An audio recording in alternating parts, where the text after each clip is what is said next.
வணக்கம் நண்பர்களே, இதான் எங்கள் வீட்டுக்கு பக்கத்தில் இருக்க பெரிய புளிய மரம். இந்த மரம் வருஷத்துக்கு அட்லீஸ்ட் ஒரு 15 கிலோ புளியாவது கொடுக்கும். இந்த வருஷம் நிறைய புளியங்காய் காய்ச்சி விழுந்தது, எல்லாத்தையும் சேவ் பண்ணி வச்சுருந்தேன். இங்கே பாருங்களேன், எவ்வளோ அழகாக இருக்குது, பசுமையாக இருக்குது மரம்.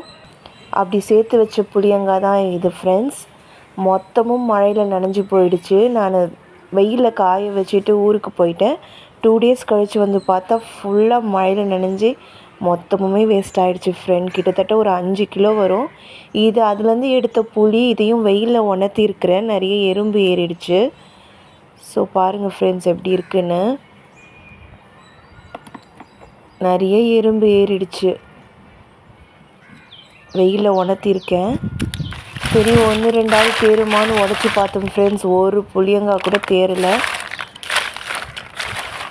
ஃபுல்லாக கருப்பாயிடுச்சு. அது உடச்சி பார்த்தா இப்படி தான் வருது, கருப்பு கருப்பாக, ஃபுல்லாக வேஸ்ட்டு. இப்போ தான் விவசாயிகளோட கஷ்டம் தெரியுது. மழையில் மொத்தமும் நனைஞ்சு அப்படியே போயிடுச்சு. என்ன பண்ணுறதுன்னு தெரியல. இப்போ இது மொத்தத்தையும் குப்பையில் தான் கொட்டணும்.